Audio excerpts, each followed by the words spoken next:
को जोहार और जितने जुड़े हुए हैं लोगों को मेरी झारखंडी जोहार। मैं आंगनबाड़ी कर्मचारी सभा की ओर से आंगनबाड़ी सेविका और सहायिका के लिए उनके हक और अधिकार के काम करती हूँ। लेकिन ये समझने की बात है कि आंगनबाड़ी सेविका सहायिका को आज कोविड के समय में भी फ्रंट लाइन के तौर पे काम कराया गया, लेकिन उनकी जो माँगे हैं, आज तक पूरी नहीं हुई और जो भी माँग है, सबसे बड़ी बात है कि ये अगर उनको एक बच्चा का गर्भवती माँ का भी अगर रजिस्ट्रेशन कराना है, धात्री माँ का भी रजिस्ट्रेशन कराना है, नवजात शिशु का रजिस्ट्रेशन कराना है, तो आंगनबाड़ी सेविका को ही करना पड़ता है। अगर आज सरकार के पास जो भी डाटा है, तो आंगनबाड़ी सेविका सहायिका का देन है, तो सरकार वो डाटा का उपयोग करती है और डाटा का उपयोग तो ज़रूर करती है, इतने महत्वपूर्ण काम को निभाती है हमारी सेविका सहायिका।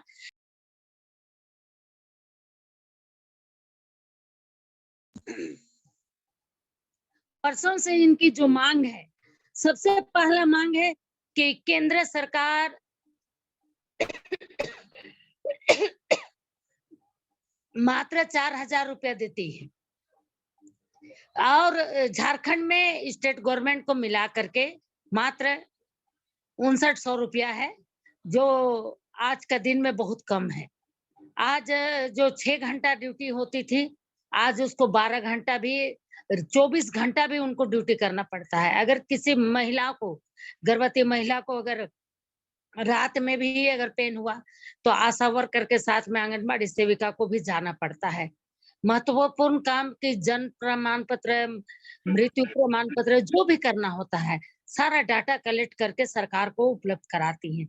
तभी ये सेविका सहायिका जो कोविड के समय में फ्रंट लाइन वर्कर्स के रूप में काम कर रही हैं, पूरा गाँव-गाँव घूम करके प्रचार करती हैं कि कोविड से कैसे बचना है। वो चिन्हित करती हैं कि कौन कोविड में संक्रमित है, कौन संक्रमित नहीं है और संक्रमित लोगों के साथ भी मिल करके वो उनको संरक्षण देती हैं, उनको क्वारंटाइन में रखती हैं, आइसोलेशन में रखती हैं, उनको खाना से लेकर के दवा दारू तक वो बाँटने का काम करती हैं, लेकिन सरकार ने इनके प्रति नहीं सोचा। आज हज़ारों लोगों के कोविड से मृत्यु भी हो गई है हमारी सेविका सहायिका के बीच में, लेकिन उनको जो बीमा मिलना चाहिए था, आज तक नहीं मिला। हम तनख्वाह की माँग करते आए हैं कि पूरे देश भर में जितनी आंगनबाड़ी सेविका सहायिका हैं, उनके कम से कम महीना में 15,000 रुपए मिले, लेकिन आज तक सरकार ने कभी भी नहीं सुना हमारी बातों को।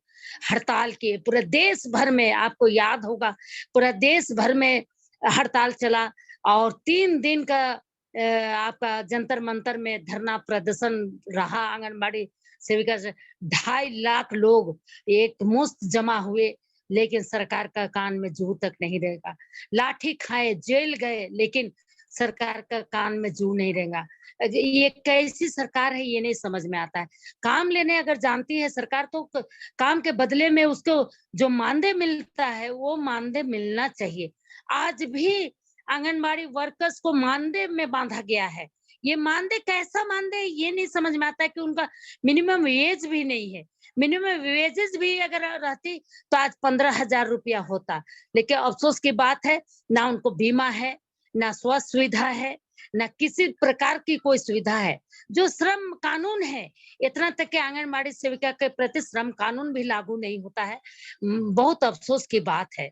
इसलिए मैं कहना चाहूँगी तमाम साथियों से कि पूरे देश भर के लोग जुड़े हुए हैं आप सभी लोग कि निश्चित तौर पे आंगनबाड़ी सेविका और सहायिका के लिए एक आवाज बननी चाहिए और एक आवाज के साथ में सरकार को कहना चाहिए कि आंगनबाड़ी सेविका सहायिका के लिए सोचना होगा उन्हें। अगर नहीं सोचेंगे तो जो वेव चली है अभी कोरोना संक्रमण काल का, अगर आंगनबाड़ी सेविका सहायिका अगर हाथ खींच लेती है, हड़ताल में चली जाती है, तो सरकार को काफ़ी नुकसान होगा। लेकिन दरिया-दिली है कि आंगनबाड़ी सेविका सहायिका हड़ताल में अभी जाने का मन नहीं बनाई है, आंदोलन करने का मन नहीं बनाई। निस्वार्थ ढंग से वो अपना काम को कर रही है, निस्वार्थ ढंग से अपना काम को देख रही है, निस्वार्थ ढंग से सेवा दे रही है। फिर भी सरकार के कान में जूं नहीं रेंगती है, अफसोस की बात है। हम मांग करते हैं कि अगर जो हमारे बीच में कोरोना काल में नहीं रही हमारी सेविका सहायिका, उनको बीमा कम से कम मिलना चाहिए, जो कोरोना वॉरियर्स के लिए बीमा हुआ है। लेकिन आंगनबाड़ी सेविका के लिए कोई बीमा नहीं है, सहायिका के लिए कोई बीमा नहीं है। ये कैसा दोहरी नीति है सरकार की, कैसा दोहरी चाल है, अफसोस की बात है। क्योंकि सबसे निचले तबके का अगर कोई सरकार का कर्मचारी है, तो आंगनबाड़ी आशा वर्कर्स है, जो सरकार को राह दिखाती है। सरकार को बड़ी-बड़ी योजना को सफलता करने में, सफल बनाने में अपना योगदान देती है। लेकिन ऐसे कार्यकर्ताओं के प्रति वो हमेशा मुँह मोड़ते आए हैं। वो कहते हैं कि आर्थिक बोझ होगा। अफ़सोस की बात है कि कैसा आर्थिक बोझ? जहाँ आप विज्ञापन पे, जहाँ आप अपना प्रचार-प्रसार पे, जहाँ तरह-तरह के प्रोपेगेंडा फैलाने में अपना खर्च करते हैं, अगर इस फ्रंट लाइन हमारे वर्कर्स हैं, अगर उनको दे देते, तो शायद वो मन लगा कर के और दोहरी ताकत से अपना काम को करते, पूरा एनर्जेटिक होकर के काम करते। ये कोरोना संक्रमण काल में भी आपको पूर्ण सहयोग मिलता। लेकिन अफ़सोस की बात है कि आंगनबाड़ी सेविका सहायिका के प्रति सरकार का रवैया नकारात्मक है, जो जिसका हम निंदा करते हैं और घोर निंदा करते हुए ये कहते हैं कि हम अब कर्तव्य विहीन नहीं है, कर्तव्यहीनता नहीं है हमें, हम कर्तव्यनिष्ठ हैं, हम काम करेंगे, आप दें चाहे नहीं दें, लेकिन आपको सोचना होगा आंगनबाड़ी सेविका सहायिका के लिए। पूरे देश भर के अगर सेविका सहायिका एक बार में जुट जाए, तो तब भी आपका कान में नहीं रेंगती है। जो 3 दिन के जंतर-मंतर में धरना हुई थी, सरकार ने कहा था कि मैं आंगनबाड़ी सेविका सहायिका के लिए मैं सोचूँगा, लेकिन अफ़सोस की बात है। और आपको एक बात और बताऊँगी, जो अभी रिटायरमेंट की अवस्था आ गई है, 62 साल में, 60 साल में जो रिटायरमेंट की बात हो रही है, रिटायरमेंट हाथ खाली कटोरा लेकर के रिटायरमेंट कर दिया जाता है, उसके बाद 1 रुपया सेविका सहायिका को नहीं मिलता है। जैसे आए हो वैसे चले जाओ। तो इसलिए हम मांग करते हैं कि रिटायरमेंट की अवस्था में ये वृद्धा अवस्था होती है, कैसे वो अपना परिवार को देखेगी, कैसे अपना स्वयं ख्याल कैसे रखेगी? इसलिए रिटायरमेंट के साथ समय भी उनको कुछ मिलना चाहिए, इसको सरकार को सोचना होगा।